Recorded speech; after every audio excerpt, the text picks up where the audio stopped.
नमस्कार, मी राजेंद्र उंजे. डोंबिवली पश्चिमेच्या रेल्वेच्या मैदानात आता मी उभा आहे. याच मैदानामध्ये निवडणुकीपूर्वी प्रल्हाद म्हात्रेंसोबत आणि त्यांच्या मुलीसोबत मी मुलाखत केली होती. हे जे मैदान दिसतंय तुम्हाला, हे मैदान काही वर्षापूर्वी इकडे कंप्लीट सगळा उकिरडा होता आणि प्रल्हाद म्हात्रेंनी त्यांच्या स्वखर्चातून सगळं मैदान स्वच्छ केलं, झाडी लावली आणि लोकांना बसण्यासाठीचे हे बाकडे उभे केले होते. पण रेल्वेच्या जागेवर अतिक्रमण केलं म्हणून रेल्वेच्या नव्या आलेल्या अधिकाऱ्यांनी हे सगळं उखडून टाकलं. इथे नागरिक पण रोज फिरायला येतात, त्यावेळेला ते आम्ही सकाळी सकाळी पाहिले होते आणि जेव्हा केव्हा मी इथून सकाळी जातो तेव्हाही नागरिक इकडे दिसत होते. ही कारवाई नेमकी का झाली, तुम्हाला काय वाटतं, याच्या मागे कारण काय? त्यांनी तर असं कारण सांगितलं की इथे आमचं काहीतरी तिकीट हब वगैरे या सर्व गोष्टी करायच्यात आम्हाला, आणि त्यासाठी आम्हाला मैदान हे मोकळं पाहिजे. आणि म्हणून त्यांनी ते कारण दाखवलंय की बाबा तुम्ही हे बेंचेस वगैरे टाकलेले आहेत हे आता हटवा. तसं पाहायला गेलं तर मला जर 10 दिवस अगोदर यांनी सांगितलं असतं तर मी नक्कीच एखाद्या सुरक्षित ठिकाणी हे बाकडे नेले असते आणि त्यांचा उपयोग दुसऱ्या ठिकाणी झाला असता. पण त्याने मनमानी किंवा दादागिरी करून इथे डायरेक्ट जेसीबी फिरवला यांच्यावर आणि पाडले. पण याच्यामध्ये ज्या वेळेला तुम्ही सगळी इकडे लोक फिरायचा, इलेक्शनमध्ये तुम्ही बघितलं की मुलं यायची, तर त्यांच्या प्रतिक्रिया काय होत्या की जेव्हा हे सगळं उखडलं गेलं? सोशल मीडियावर तर खूप चांगला प्रतिसाद आहे.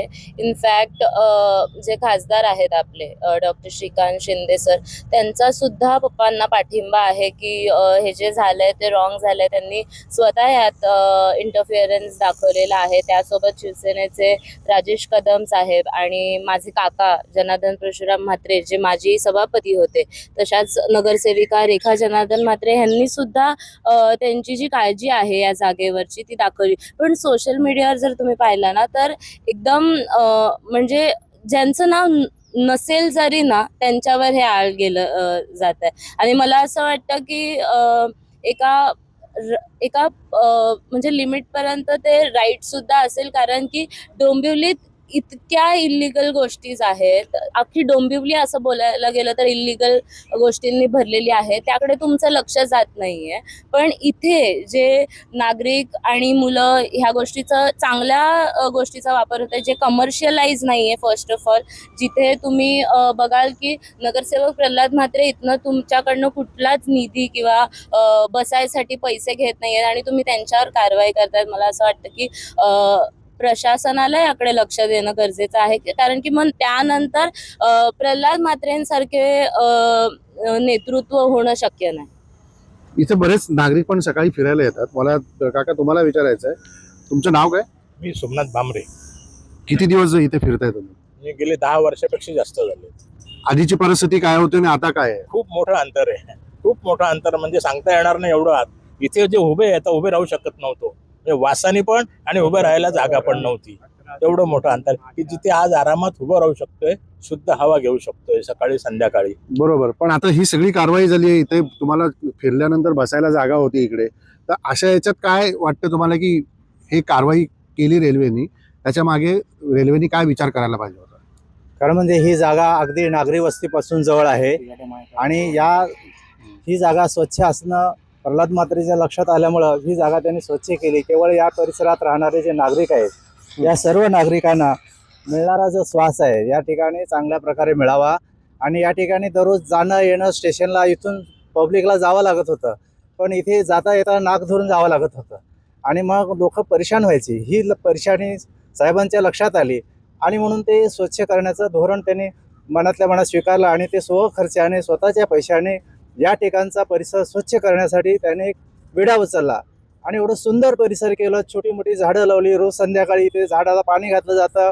या ठिकाणी लोकांना धुळीचा त्रास होऊ नये म्हणून रोज सकाळ संध्याकाळ पाणी मारलं जातं आणि या ठिकाणी आमच्यासारख्या ज्येष्ठ नागरिकांना काहीतरी करता यावं, संध्याकाळी येऊन विसावा घ्यावा या उद्देशाने त्याने या ठिकाणी बसण्यापुरती लोकांच्या सेवेसाठी म्हणून त्याने जागा निर्माण करून बसण्याची सोय केली. संध्याकाळी लोक 8 ते 9, 10 वाजेपर्यंत लोक आराम बसतात, थंड हवेचा आनंद घेतात.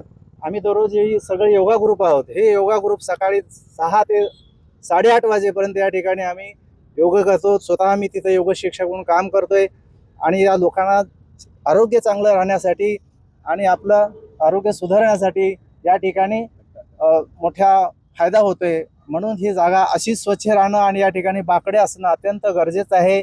जेव्हा रेल्वेला काही उपक्रम उभा करायचा आहे तेव्हा या जागेवर रेल्वेचाच हक्क आहे, पण जोपर्यंत मोकळी आहे तोपर्यंत आम्हाला या जागेचा, मोकळ्या जागेचा आस्वाद घेऊ द्यावा, अशी मी रेल्वे प्रशासनाला विनंती करतो. इथे मुलं पण काका येतात खेळायला रोज, सकाळी येतात, संध्याकाळी येतात. इथे काहीतरी गोळा फेकीसाठी पण होतं, क्रिकेटचा टर्फ पण उभा केला होता. पण आता त्या मुलांसाठी तर रेल्वेने विचार करायला पाहिजे होता, कारण रेल्वेचा खेळाडू उभा करण्याचा एक विभाग आहे. रेल्वेनेच करायला पाहिजे. रेल्वेने मुलांकडे लक्ष द्यायला पाहिजे. मुलांच्या खेळण्यावरती त्यांनी लक्ष दिलं पाहिजे, प्रोत्साहन दिलं पाहिजे. मुलांना खेळायला जागा व्यवस्थित सोयीस्कर पाहिजे. खेळाडू घडली जाते. हो. तर मुलांसाठी पण विचार रेल्वेने करायला पाहिजे होता. आणि दुसऱ्या बाजूला हे मैदान जे आत्ता ओपन दिसतंय, तात्काळ रेल्वेला काय उभं करायचं का याच्यावरती, याचाही रेल्वेने त्याचा खुलासा आधी करायला पाहिजे होता जेव्हा ही कारवाई करायची आहे. बाकीची इतर जागा पण इथे पडलेली दिसते, तिकडे पण अजून काय राडारोडान कचरा सगळा रेल्वेच्या जागेत दिसतोय. तो रेल्वे कधी उचलणार आहे, याही प्रश्नाचं उत्तर रेल्वेला द्यावं लागेल. मला प्रल्हादजी एक विचारायचं की याच्या पुढे आता तुमचं पाऊल काय असणार आहे? तर आता बघा, खासदार साहेब माननीय श्रीकांतजी शिंदे साहेब हे आता त्या रेल्वे प्रशासनाशी संपर्क साधणार आहेत. आणि त्यांनी मला आश्वासित केलेलं आहे श्रीकांत खासदार साहेबांनी की आपण सकारात्मक काहीतरी निर्णय घेऊ, काही चिंता करू नका. मी त्यांना समजावून सांगतो, जेव्हा तुमचं काय उपक्रम इथे असेल तेव्हा निश्चितपणे तुम्ही या गोष्टी करू शकता. पण आता जोपर्यंत चाललंय तोपर्यंत या सर्व लोकांना मुभा द्यावी, त्यांना करू द्यावं, त्यांना बसू द्यावं, त्यांना खेळू द्यावं असं आणि मलाही असं वाटतं की आता हे व्हायला पाहिजे. आणि 2-3 दिवसात ते आता येईल माझ्यासमोर. पण रेल्वेने तुमच्यावर गुन्हा पण दाखल केला? नाही, गुन्हा दाखल नाही केला. की खासदार साहेबांनी तो हस्तक्षेप केला, संपर्क साधला त्यांच्याशी, त्यानंतर ते थोडे त्यांनी माघार घेतली आणि फक्त समजवलं मला. आणि आता पुढे बघू काय घडतंय. त्यांना उकिरडं परवडतं, पण इथे चांगली जागा परवडत नाही. त्यांची अशी शंका असेल, कदाचित त्यांना असं वाटत असेल की डोंबिवलीत अगोदरच मैदानं राहिली नाहीत आणि या सर्व गोष्टी चांगले चालू असताना जनता परत या सर्व गोष्टींसाठी उठाव करेल आणि आमचा हा रेल्वेचा मैदान आहे, आमची रेल्वेची जागा आहे, हे आमच्याकडनं हिरावून घेऊ शकतं, हे आंदोलन करू शकतं असं त्यांना कदाचित वाटत असेल. पण तसं काही आमच्या मनात नाही. आम्हाला माहिती आहे की रेल्वे प्रशासन हे आतंक समुद्रासारखं आहे.